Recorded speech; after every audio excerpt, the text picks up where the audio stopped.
What is up, gente? What is up, people? What is up? I hope y'all are having a beautiful, hermoso, great, grandissimo day today.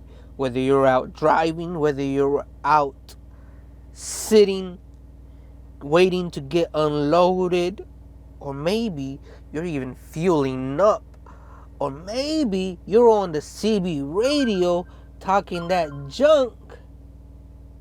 Irregardless, I just want to say, I hope you guys are having a good day today or night if you're driving in the dark, wee hours of the night.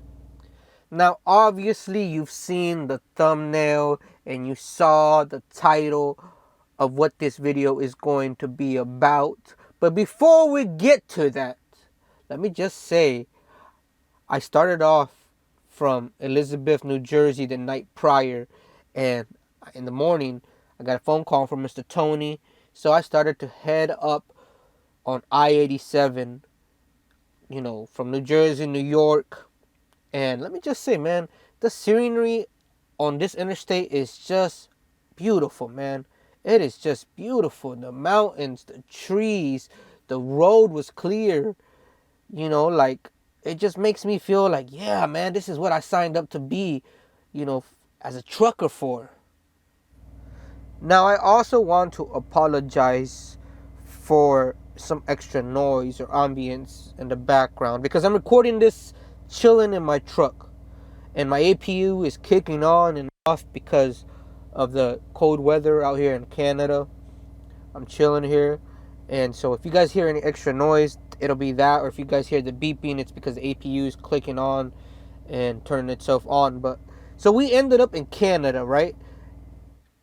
Now, I will say this, man. I don't know, for whatever reason, why I was expecting the Canadian border to be like extremely busy with a lot of traffic, just extremely busy. I don't know why. Now I've traveled, quite a few times here and there throughout Latin America, Colombia, Cuba. In my younger years, I went with my uncle out to Peru and whatnot. So, I don't know why I was just expecting, the land border between USA and Canada to be extremely busy. It wasn't, and it wasn't. But I will say this: once I got to the commercial entrance, as you see, or as you saw in the video, it's quite simple because he has the signs that says commercial vehicles, trucks, vans, or whatever. You go into there. You stop at the little, booth or whatever. You talk to the guy. You tell him where you're going, how many days or hours you plan on being in Canada, when do you plan on returning back to the USA and whatnot. And the only issue I had was the manifest was sent to me on my phone, and it didn't load. I clicked on it and it wouldn't load. Maybe it's just because that area didn't have connection or something, but it wouldn't want to load on my phone. And so they just told me, all right, well, we're gonna have to pull you up into the inspections building, office, whatever, right? And so here's a tip, man, I'm gonna give you guys. Anytime, this is not necessarily for trucking, but anytime you are in a foreign land or foreign building or whatever, I always like to tell them just straight up, hey, it's my first time here. It may not be, but just so you don't come off as dumb or ignorant. But I always just tell them this: it's my first time here. Could you explain to me step by step where I need to go and what I need to do once I get there, right? And that's what I told the dude, and he was very lenient. He was very understanding. He tells me, all right, I'm gonna open the gate. You're gonna go to this gate, and then you're gonna make a left turn. You're going to go to spot number, 4, 5, 6, whatever, right? And then once you get there, you'll tell them that, hey, the manifest is on my phone. I need to get it printed out or emailed or whatever. And so, yeah. I mean, at first it did scare me because, when he told me inspection, I was like, oh, crap. Now this is going to take up my time. It's going to delay me from getting where I need to be, my hours, this and that, right? Um, so, but luckily, once I got there, I called Mr. Tony Ashley, and he got it all resolved. He sent them out a copy, and at first they were telling me, we're gonna need, there's a charge for us to, get this emailed and printed out. But the guys there, they were very understanding. Once they got the manifest, they just pretty much were just like, you know what, forget about the fee, you're good to go, man. And they give you a little paper note that you have to punch in, like as you see here, that I had to punch in. I was having an issue on opening the gate there for whatever reason. So once you punch in the code into the gate, and you're off to Canada or Canada. And yeah, man. So it's pretty much just ask and you shall receive, right? So that's pretty much what I did. And yeah, just have your passport ready when you're there by the border, basically. Have that USA passport ready. Now, the part of Canada that I ended up going into, or the province, I should say, right? The province, the provincia, as the Spanish say, was Quebec, or Quebec. How do you say? Is it Quebec or Quebec? Because I've heard the two being thrown around. So I'm just going to say Quebec, because that's what I heard these guys out here saying it as, or pronouncing it as. But I will say this. It's mostly in French. Like, literally. The road signs are in French. They don't use the same systems of numbers that we use in the USA. They use the metric system, so it's kilometers, not miles per hour. So when you see that 105 speed limit sign, they're actually meaning, kilometers, not, which translates to 65 miles per hour, roughly. So don't get that confused. Obviously, the company truck is limited or governed to a certain speed limit. Here at FlowTrans, ours is governed at 70. So it would be impossible to get to that 105 miles per hour. But, if you're in your personal vehicle, just keep that in mind, for whatever reason. Just keep it in mind, okay? But everything here is mostly in French. And I will say, man, that was just such a mind... let me find a substitute word for that. I was going to use another word. But it was such a, it was just a play on the mind. And let me tell you why. Now, I am a Floridian. Like, de la Florida. Actually, I was born in Georgia. A little town called Ocilla, Georgia. Like south, very south Georgia.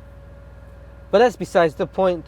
I bring up that I'm from Florida because, well, let's backtrack a little bit. My dad came to Florida, or the East Coast in general, from the West Coast, California, back in the days, in the 80s actually, because he just wanted to see what was out here when he was young. So obviously, he brings my mom over to the East Coast. They try to settle between Georgia and Florida. Eventually, we ended up settling in Florida. And so, Florida has been home for almost all my life, man. And Florida, Central Florida to be exact. And I think the same rings true for South Florida. It's almost like a melting pot, man. Like, you can get away with not knowing English. Like, yeah, you can get away with not knowing English because, Spanish is almost like the de facto language, right? Almost everybody speaks Spanish or knows somebody that speaks Spanish. And you wouldn't be, like, surprised or in awe to find that, to see Spanish last names, right? The Rodriguezes, the Gomezes, the Garcias, the Sanchez, I don't know, right? I'm just saying, it's very, Spanish was very common out there, especially it being because Florida was once a basically a Spanish colony. I mean, it was part of the New Spain, the newest, the Nuevo España, until it got ran over by the British and Spanish, and then finally, ultimately, the United States of America. And I say that all to say, for most of my life, I've been able to communicate between English, Spanish, and then also another language. I don't know if I've ever told this story, but my parents are from Oaxaca, Mexico. Basically, the southern end of Mexico, where Spanish is still also, I don't want to say a foreign language, but it is also considered almost like it's the main language, the official language, but there's a lot of Native American tribes in Oaxaca. So my parents actually are from the Mixteco peoples. So the Mixtec peoples. So we didn't even speak Spanish growing up.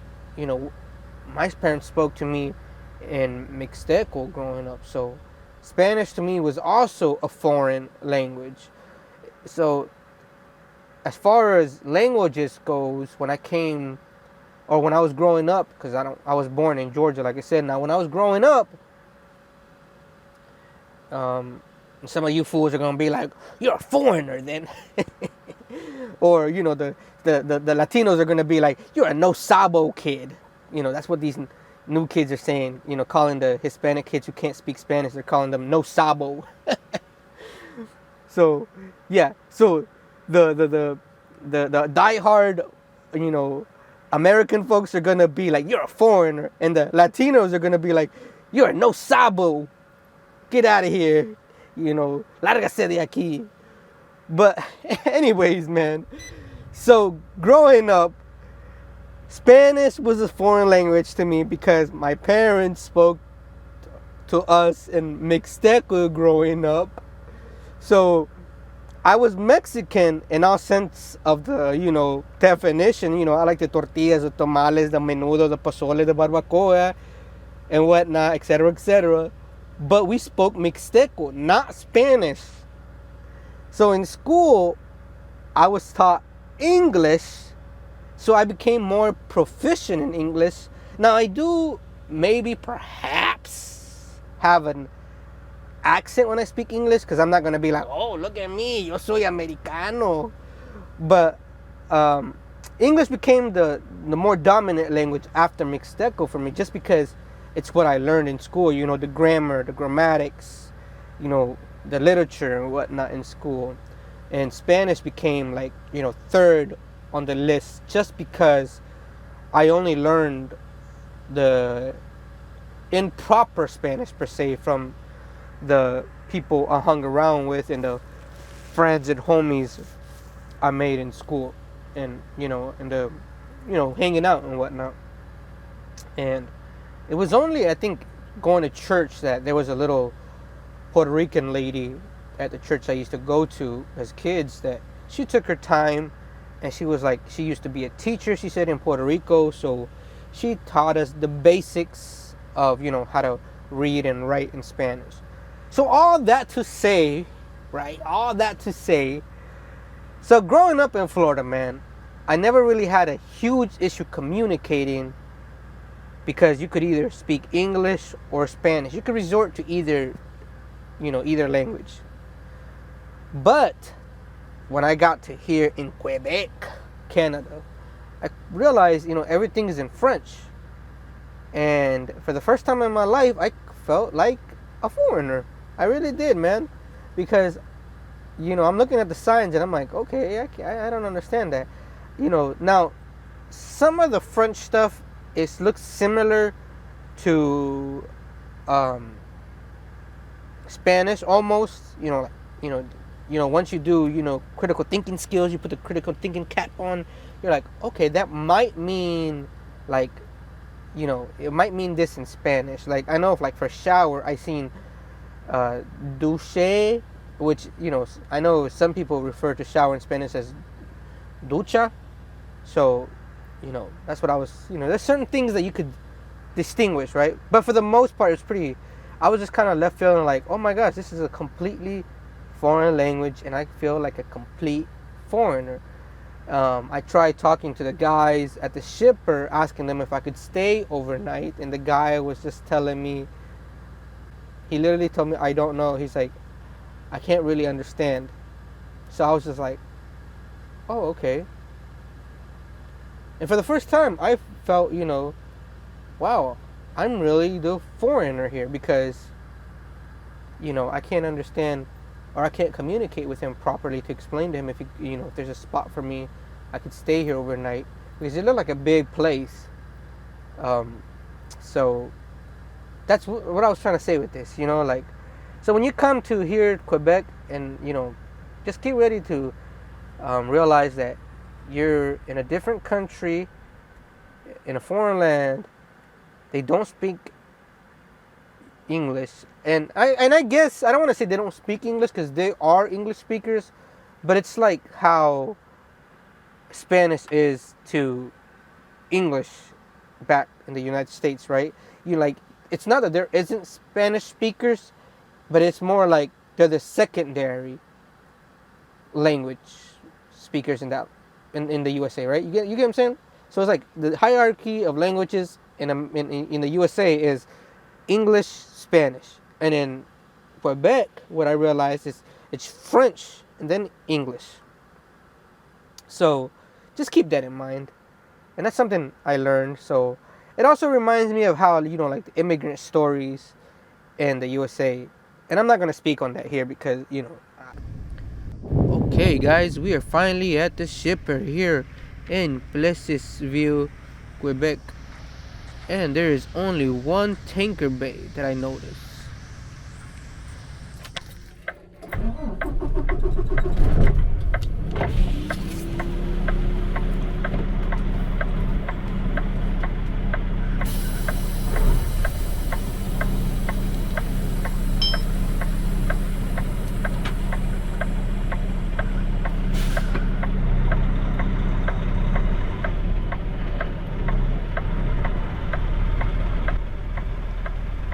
So we're getting ready to back into here. He's telling us he's ready to load us up, but I noticed I'd have to back into here blindside, which I feel is unnecessary, because I noticed to my left there's an empty parking lot, I guess it is. And obviously this place, like there's no traffic whatsoever, so why go through that battle of trying to blindside when I can just go into that parking lot and try to straight back, I guess.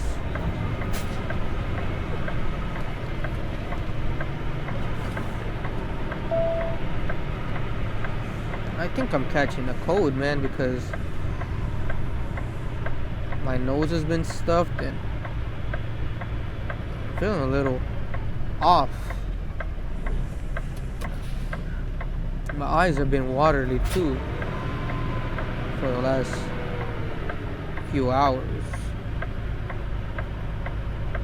Let's try to back this baby up in the bay. One of the things about backing them, I'll be honest with you guys, I still struggle with backing sometimes. Sometimes I oversteer, sometimes I go to the extremities of, turning that steering wheel. I get too excited. Sometimes I'm just like, what? It is what it is. We'll get it in there eventually. As long as I don't hit anything, as long as I feel like I'm doing what I gotta do to get it into, the opening in this bay or wherever, right? Then that's all that matters. If I have to pull up 5 times, 10 times, it is what it is. If that makes me a rookie driver, hey, I really am a rookie driver compared to some of these other more experienced and seasoned guys out here. If pulling up and straightening out a lot means that I'm not a real trucker, then I guess I'm not a real one, as the homies would say. I guess I'm faking the funk, huh? But we'll get it in there eventually. Don't try to rush, man. See, that's what ends up happening. You start to trip out, you start to stress out as to why you can't get it in there like the other dude does. And that's how you make mistakes. So just take your time, man. As you see, I'm struggling trying to back it in there. I could blame it on, you know what, I'm feeling sick. My nose is stuffed. My eyes are watery. But I'm not gonna do that. Because who cares? We got it in there. Check that out, homie. We got it in there. And yeah. Ahí quedó, ahí está, there it is. We're about to get loaded for our first load out here in Plessisville, Quebec, Canada. Oh, he told me I gotta go up a little bit more. Alright. Well, guys, thanks for listening to me ranting and rambling. Thanks for watching the video. I want to give a shout out to Kenny Wayne for shouting me out in his last video. I'm gonna put a link to his YouTube channel so you guys can go check him out, show him some love. But until next time, guys, y'all stay safe out there, and please have some coffee for me, y'all.